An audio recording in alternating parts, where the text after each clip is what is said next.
ارمان نے ڈرامائی انداز میں بات کے اختتام پر مصروف پر زور دیتے ہوئے اپنی نہ ہونے والی مصروفیت کی اہمیت جتائی۔ ٹھیک ہے ارمان، آپ کل کر لیجیے گا کام، ابھی تو آ جائیں۔ دیکھیں نا کتنی دیر ہو گئی ہے۔ پریشے کا لہجہ ہنوز فکر مند تھا۔ دیکھو اب تم مجھے بلا رہی ہو، میں خود سے نہیں آ رہا، یاد رکھنا یہ بات، ٹھیک ہے نا؟ ارمان کا لہجہ جتاتا ہوا تھا۔ جی جی ٹھیک ہے، میں یاد رکھوں گی، مگر آپ پلیز آ جائیے۔ پریشے نے یقین دہانی کرائی۔ لو آ گیا، جواباً ارمان نے کہا، مگر اب کہ آواز بہت قریب سے آتی معلوم ہوئی تو پریشے نے متحیر زدہ ہو کر ایک دم پلٹ کر دیکھا جہاں بڑے مزے سے ارمان دندناتا ہوا سیڑھیوں سے اتر رہا تھا۔ پریشے نے ہاتھ میں پکڑا ہوا فون بند کیا۔ آپ چھت پر کیسے آئے؟ پریشے کی حیرانگی سوا تھی۔ سیڑھیوں سے، بڑے مزے سے جواب آیا۔ میرا مطلب آپ چھت پر، آپ تو آفس تھے نا؟ کیا مطلب؟ وہ حیران پریشانی سے بے ربط جملے ادا کرتی آخر میں جھنجھلا گئی۔ میں نا دراصل 7 بجے ہی آ گیا تھا، گاڑی گھر کے باہر پارک کی، لیونگ روم کے دوسرے دروازے سے ہوتا ہوا چپکے سے سیڑھیاں چڑھ کر اوپر آ گیا، وہاں بیٹھ کر تمہاری کال کا انتظار کیا اور اتنی دیر تک فورٹ نائٹ کھیلتا رہا۔ ارمان بڑے مزے سے اپنی کارستانی سنا رہا تھا۔ کیا آپ اتنی دیر سے اوپر تھے؟ مطلب اب میں کیا کہوں آپ کو، آپ اتنی دیر سے میری کال کا انتظار کر رہے تھے۔ پریشے ارمان کے بچگانہ پن پر ششدر تھی۔ ہاں نا، اور کیا؟ ارمان دان نکوستے ہوئے بڑے فخر سے اعتراف کر رہا تھا۔ آپ کو مزہ آتا ہے نا مجھے تنگ کرنے میں؟ پریشے نے ایک آبرو اچکا کر پوچھا۔ مزہ نہیں، بہت مزہ آتا ہے، ارمان کا چھت پھاڑ کہہ کا گونجا تھا۔ وہ پریشے کی حالت سے جتنا حظ اٹھاتا کم تھا، پر وہ بھی کیا کرتا، اسے پریشے کو تنگ کرنے میں مزہ ہی بہت آتا تھا۔ آپ نا بالکل بچے ہیں، پریشے افسوس سے سر ہلا کر بولی۔ تو اگر میں بچہ ہوں تو تم تو بڑی ہو نا، تم اس بچے کی ضد پوری کر دیا کرو نا۔ ارمان نے ایک جھٹکے سے پریشے کو اپنے بازوؤں کے حلقے میں لیتے ہوئے کہا۔ پریشے تو اس اچانک افتتاحات پر بوکھلا ہی گئی۔ ارمان کی شوخیاں اور شرارتیں دن بدن بڑھتی جا رہی تھیں، اور ایسی ہی شوخی ارمان پر اس وقت سوار ہو رہی تھی۔ اس سے پہلے ارمان مزید پھیلتا، وہ اپنا آپ اس سے چھڑوا کے فرار ہونے میں کامیاب ہو چکی تھی، جبکہ ارمان اسے اونچی آواز میں وارننگ دیتا اس کے پیچھے ہی بھاگا تھا۔ کئی روز سے پریشے کی طبیعت ناساز رہنے لگی تھی، مگر اس نے اس بات کی بھنک بھی ارمان کو نہیں پڑنے دی تھی، مباداً وہ کہیں پریشان نہ ہو جائے، جبکہ وہ خود اپنے معاملے میں برابر لاپرواہی برت رہی تھی۔ نتیجتاً ایک دن ارمان کے لیے کچن میں چائے بناتے ہوئے بے ہوش ہو کر گر پڑی۔ پانی پینے کی غرض سے جب ارمان کچن میں آیا تو پریشے کو فرش پر بے سد پایا۔ وہ پریشے کی بے ہوشی اور زرد پڑتی رنگت سے گھبرا کر اس پہ اسپتال لے آیا۔ پریشے کو جب ہوش آیا تو اس نے خود کو ایک پرائیویٹ ہسپتال کے کمرے میں چت لیٹا پایا۔ جب پاس پڑی کرسی پر برا جمان ارمان اسے ہوش میں آتے دیکھا، فوراً اس کی جانب لپکا تھا اور اس کے اٹھنے کی کوشش ناکام بنائی تھی۔ کیا کر رہی ہو، لیٹی رہو، ارمان نے اسے کندھوں سے تھام کر دوبارہ لٹاتے ہوئے کہا۔ نہیں میں ٹھیک ہوں ارمان، پریشے نے ارمان کو تسلی دینے کے انداز میں کہا، جو مطلق پریشان نظر آ رہا تھا۔ اس سے پہلے کہ وہ کوئی بات کرتے لیڈی ڈاکٹر کمرے میں داخل ہوئی تھیں۔ کیا محسوس کر رہی ہو پریشے؟ ڈاکٹر نے پریشے کا جائزہ لیتے ہوئے استفسار کیا۔ پہلے سے بہتر محسوس کر رہی ہوں، مگر سر ہنوز بھاری ہے، پریشے نے ایک ہاتھ سے سر کو دباتے ہوئے جواب دیا۔ کتنے دنوں سے ایسا محسوس کر رہی ہیں؟ لیڈی ڈاکٹر نے پھر دریافت کیا۔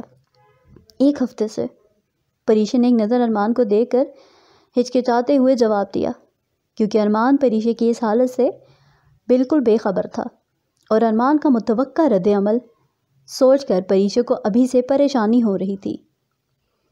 یہ کچھ ٹیسٹ ہیں، یہ کروا لیں، پھر رپورٹ چیک کروانے آ جائیے گا۔ میری ڈاکٹر پریشے کو ٹیسٹ لسٹ تھما کر چلی گئیں، جبکہ ارمان حیرت اور افسوس سے کھڑا پریشے کو دیکھتا رہا۔ ارمان، وہ پریشا ارمان کو اپنی صفائی میں کچھ کہنے ہی جا رہی تھی کہ ارمان نے اس کی بات بیچ میں ہی کاٹ دی. تم 1 ہفتے سے اس حالت میں ہو اور تم نے مجھے بتانا بھی ضروری نہیں سمجھا. ارمان کا لہجہ دھیما مگر افسوس سے پر تھا. میں نہیں چاہتی تھی کہ آپ پریشان ہو جائیں. پریشا شرمندہ سی سر جھکائے وضاحت دے رہی تھی. میں نے کبھی نہیں سوچا تھا کہ تم اس قسم کی باتیں مجھ سے چھپاؤ گی. کیا میں اس قابل نہیں؟ ارمان کے لہجے میں دکھ بول رہا تھا. اس کی قابل والی بات پر پریشا نے تڑپ کر اس کی جانب دیکھا. اس سے پہلے وہ اپنی صفائی میں کچھ کہتی ارمان فوراً بول پڑا. تمہارے کچھ ٹیسٹ کروانے ہیں، جلدی سے باہر آ جاؤ، میں انتظار کر رہا ہوں. ارمان یہ کہہ کر رکا نہیں بلکہ کمرے سے نکلتا چلا گیا. وہ پریشا کی اس حرکت پر دل گرفتہ تھا اور پریشا یہ بات اچھے سے جانتی تھی.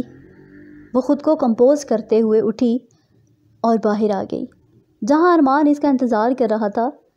مطلوبہ جگہ سے ٹیسٹ کروانے کے بعد وہ گھر واپسی کے لیے روانہ ہوئے. راستے میں پریشا نے ارمان سے بار بار بات کرنے کی کوشش کی مگر لفظوں نے اس کا ساتھ نہ دیا. ارمان کے سنجیدہ چہرے کو دیکھ کر اس کی ساری ہمت جاتی رہی تھی. ارمان پلیز مجھ سے خفا مت ہو. آپ کی خاموشی مجھ سے دیکھی نہیں جاتی. میں نے تو بس اس لیے نہیں بتایا تھا کہ آپ پریشان ہو جائیں گے، ورنہ میرا ایسا کوئی ارادہ نہیں تھا. سچ میں. وہ رات کو جب کمرے میں آیا تو پریشا اس کا بے صبری سے انتظار کر رہی تھی. اس کو ارمان کی خاموشی اندر ہی اندر کھائے چلی جا رہی تھی. اس لیے وہ جلد از جلد یہ بات کلیئر کرنا چاہتی تھی اور اب نہ چاہتے ہوئے بھی اس کے صبر کا پیمانہ لبریز ہوا تو وہ بات کرتے کرتے دونوں ہاتھ منہ پر رکھے پھوٹ پھوٹ کر رو دی. اور پریشا کو یوں روتا دیکھ کر ارمان اپنی ساری ناراضگی بھلائے اس کی جانب لپکا تھا. میری جان، مجھے بتا تو دیا ہوتا. دیکھو نا، تمہارے اس طرح نہ بتانے سے مجھے زیادہ پریشانی ہوئی ہے. جس طرح تم نے اپنے معاملے میں لاپرواہی برتی ہے، اللہ نہ کرے کوئی بڑی بات ہو جاتی تو.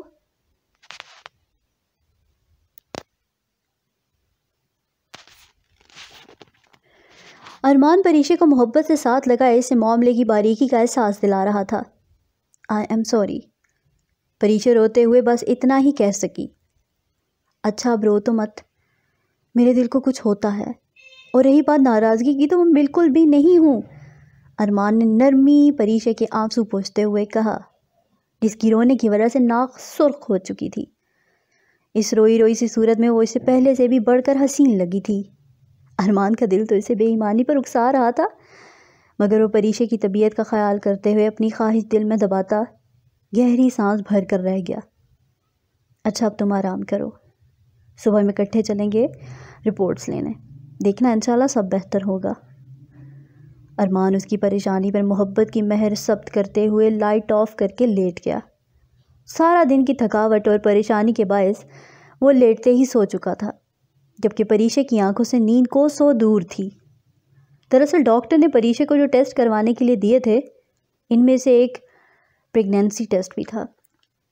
پریشا خود بھی ایک ڈاکٹر تھی اور اپنی بدلتی کیفیات سے نابلد نہیں تھی، اور آج جب ڈاکٹر نے اسے ٹیسٹ کروانے کے لیے کہا تو اسے اپنی حالت کے پیش نظر یقین ہو چکا تھا مگر وہ پھر بھی رپورٹس کے ذریعے ایک بار کنفرم کر لینا چاہتی تھی. مگر ان سب میں پریشانی کی بات یہ تھی کہ ارمان اس قدم کے لیے ذہنی طور پر تیار نہیں تھا اور اب پریشا نہیں جانتی تھی کہ اگر رپورٹس پازیٹیو آئیں تو ارمان کا کیا رد عمل ہوگا. اور اسی پریشانی کے عالم میں وہ رات بھر صحیح سے سو بھی نہ پائی تھی. حتیٰ کہ پریشانی کی یہ تحریر صبح ناشتے کے وقت بھی اس کے چہرے پر رقم تھی جسے ارمان نے فوراً بھانپ لیا تھا.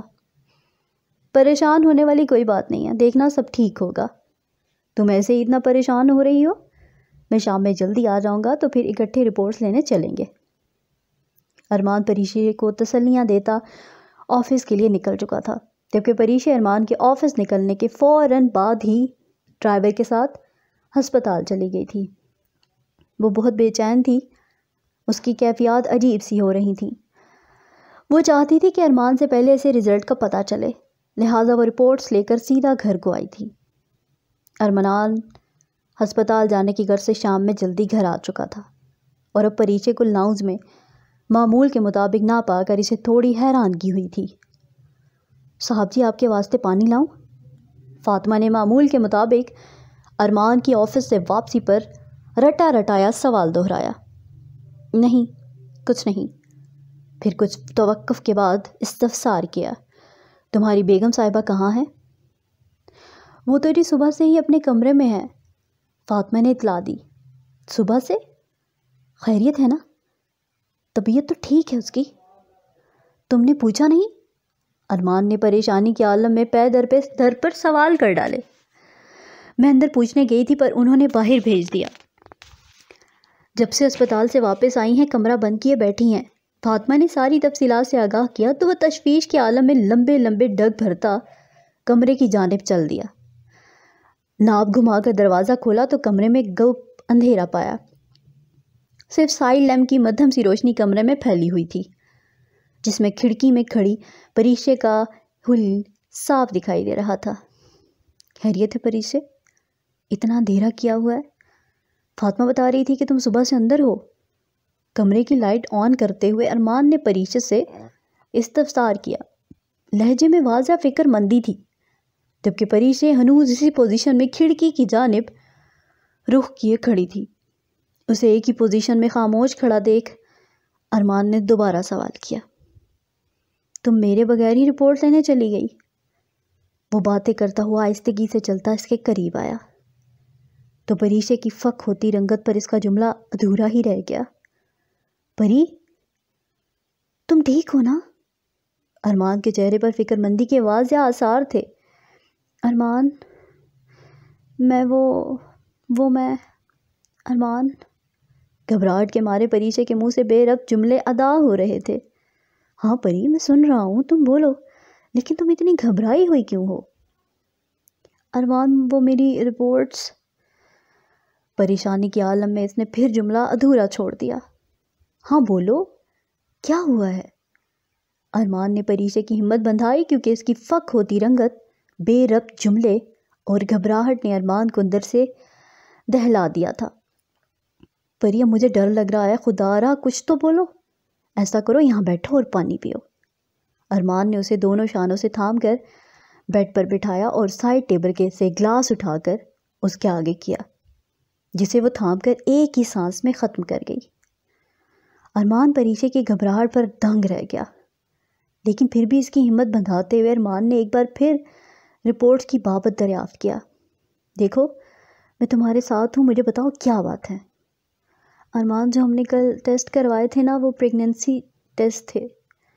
اس کے بعد دونوں کے درمیان مکمل خاموشی چھا گئی۔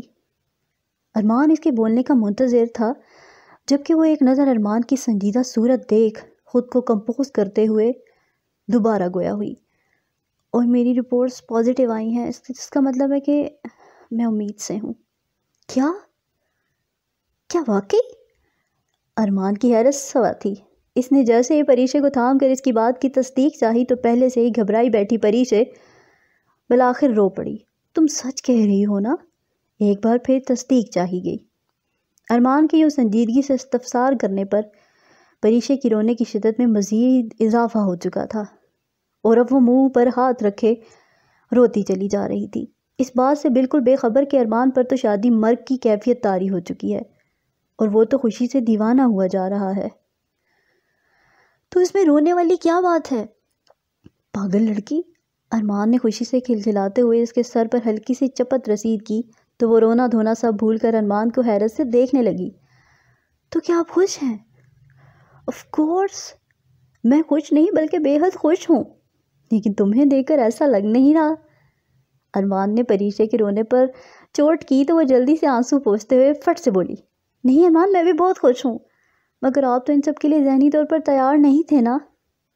بالآخر پریشے کا ڈر اس کی زبان پر آیا تو ارمان نے نہ سمجھی سے اس کی جانب دیکھا اور پھر سنجیدگی سے استفسار کیا، کیا ہمارے درمیان اس متعلق کوئی بات ہوئی تھی؟ نہیں تو، دو لفظی جواب آیا۔ تو پھر تم نے یہ کیسے سوچ لیا کہ میں ان سب کے لیے ذہنی طور پر تیار نہیں تھا؟ ارمان نے ایک آئی برو اچکاتے ہوئے پریشے سے باز پرس کی۔ آپ ہی نے تو اس دن ارحم اور آئمہ کے عقیقے پر بولا تھا کہ میں ان پنگوں میں نہیں پڑنے والا۔ پریشے نے اسے عقیقے والی بات کا حوالہ دیا تو وہ 1 منٹ کے لیے خاموش سا ہو گیا۔ اسے اس بات کا اندازہ تک نہیں تھا کہ اس کی کہی گئی ایک چھوٹی سی بات یوں پریشے کے ذہن میں اٹک کے رہ جائے گی۔ وہ تو میں نے ایسے ہی شغل میلے میں کہہ دیا تھا، مجھے نہیں پتا تھا کہ تم اسے اپنے دل ہی پر لے لو گی۔ ہاں، یہ بات سچ ہے کہ میں بچے کی وجہ سے ایک جگہ باؤنڈ ہونے سے ڈرتا ہوں، پر اس کا ہرگز یہ مطلب نہیں کہ میں ہماری فیملی نہیں چاہتا۔ انشاءاللہ تم میرا ساتھ دو گی تو زندگی کے اس نئے باب میں میں تمہارے سنگ چیزوں کو بیلنس کرنا سیکھ جاؤں گا۔ ارمان نے پریشے کے دونوں ہاتھوں پر اپنے ہاتھوں کا ہلکا سا دباؤ دیتے ہوئے اس کے تمام تر خدشات کی نفی کی تھی۔ انشاءاللہ۔ پریشے آسودگی سے مسکراتے ہوئے پورے دل سے بولی تو ارمان جو اسے دیکھ کے مسکرا رہا تھا دفتن اس کے ہونٹ سکڑے، نظریں جھکی اور کچھ دیر سوچنے کے بعد وہ گہری سانس لیتا دھیمی آواز میں گویا ہوا، آج بابا جان ہوتے تو کتنے خوش ہوتے نا۔ پھر کچھ دیر توقف کے بعد دوبارہ بولا، میرا دل کرتا ہے کہ وہ کہیں سے واپس آ جائیں، میں ان کے ساتھ لگوں اور ان کو بتاؤں کہ میں کتنا خوش ہوں۔ کبھی کبھی سوچتا ہوں کہ میں اگر بابا جان کے فیصلے پر سر نہ جھکاتا تو شاید اتنا خوش اور مطمئن کبھی نہ ہوتا جتنا کہ آج ہوں۔ صرف ان کے صحیح انتخاب اور دعاؤں کی بدولت آج میں اتنا خوشحال ہوں۔ تم بتاؤ میں کیسے ان کا شکریہ ادا کروں، کیسے انہیں یہ بتاؤں کہ ان کا ارمان اب خود بابا بننے والا ہے۔ وہ پریشے کا ہاتھ تھامے افسردہ اپنے دل کی بات کہہ رہا تھا۔ پریشے کو اس وقت کسی بچے سے کم نہیں لگا تھا۔ دراصل موقع ہی کچھ ایسا خوشی کا تھا کہ اسے اپنے والد کی کمی محسوس ہو رہی تھی، اور یہ ایک قدرتی سی بات ہے کہ جب انسان بہت زیادہ خوش ہو یا اداس ہو تو اسے اپنے قریبی رشتے بہت یاد آتے ہیں، خاص طور پر وہ جو ہمیشہ اس کے لیے بچھڑ چکے ہوں۔ ارمان کے جذبات بھی کچھ اسی طرح کے ہی ہو رہے تھے، جیسے والدین کی دعائیں بچوں کو لگتی ہیں نا، ٹھیک اسی طرح بچوں کی دعائیں بھی والدین کو لگتی ہیں، پھر چاہے وہ حیات ہوں یا وفات پا چکے ہوں۔ آپ ہر نماز میں ان کی مغفرت اور ان کے درجات کی بلندی کے لیے دعائیں کیا کریں۔ والدین کے لیے اس سے بڑھ کر اور کوئی تحفہ ہو ہی نہیں سکتا کہ ان کی اولاد ان کے پیچھے سے ان کے لیے دعا گو ہو۔ پریشے کے منہ سے نکلا ہر لفظ ارمان کے لیے باعث راحت تھا۔ ارمان نے بے ساختہ اپنے دل میں رب کے حضور سجدہ شکر ادا کیا تھا کہ رب نے کیسے اسے اپنے والد کے ایک فیصلے پر سر جھکانے کے عوض اتنا خوبصورت جیون ساتھی عطا کیا تھا۔ وہ جتنا اپنے والد کے اس فیصلے پر شاداں و فراں ہوتا کم تھا۔ مجھے میری زندگی کا سب سے قیمتی اور خوبصورت تحفہ دینے کا بے حد شکریہ، ارمان نے محبت سے کہتے ہوئے نہایت عقیدت سے پریشے کے ماتھے اپنی محبت کی مہر ثبت کی تو وہ آسودگی سے مسکراتی ہوئی اس کے چوڑے سینے میں آ سمائی۔ دونوں ایک دوسرے کے ساتھ لگے چاہتوں کے ان حسین لمحوں کو محسوس کرتے ہوئے آنے والی ساعتوں کے منتظر تھے، جہاں ان قریب ان کی محبتوں اور چاہتوں سے بھرپور یہ چھوٹی سی کائنات مکمل ہونے جا رہی تھی۔ والدین کا اپنی اولاد کے لیے انتخاب کبھی برا نہیں ہوتا، بے شرط یہ کہ نصیب اچھا ہو، اور جب آپ اللہ کی رضا سمجھ کر بڑوں کے فیصلوں پر سر جھکا دیتے ہیں تو اللہ آپ کے اسی جھکے سر کی لاج رکھ لیتا ہے، آپ کی الجھی بے ترتیب زندگی کو ترتیب دے دیتا ہے، آپ کی بے مقصد زندگی کو مقصد دے دیتا ہے، اور آپ کو بہترین سے نوازتا ہے، اور ایسی جگہ سے نوازتا ہے کہ انسانی عقل دنگ رہ جائے۔ پر شرط یہ ہے کہ آپ توکل کریں، کیونکہ وہ بہتر لے کے بہترین سے نوازتا ہے۔ بے شک یہیں یہ ناول اختتام پذیر ہوا۔ امید کرتے ہیں تیری چاہتوں کے حصار میں، جس کی مصنفہ طیبہ حیدر تھیں، آپ کو بہت پسند آیا ہوگا۔ ہماری چینل کو سبسکرائب کرنا، ویڈیو کو لائک کرنا مت بھولیے گا، اور ایسے ہی ہمارا ساتھ دیتے رہیے گا۔ بہت شکریہ۔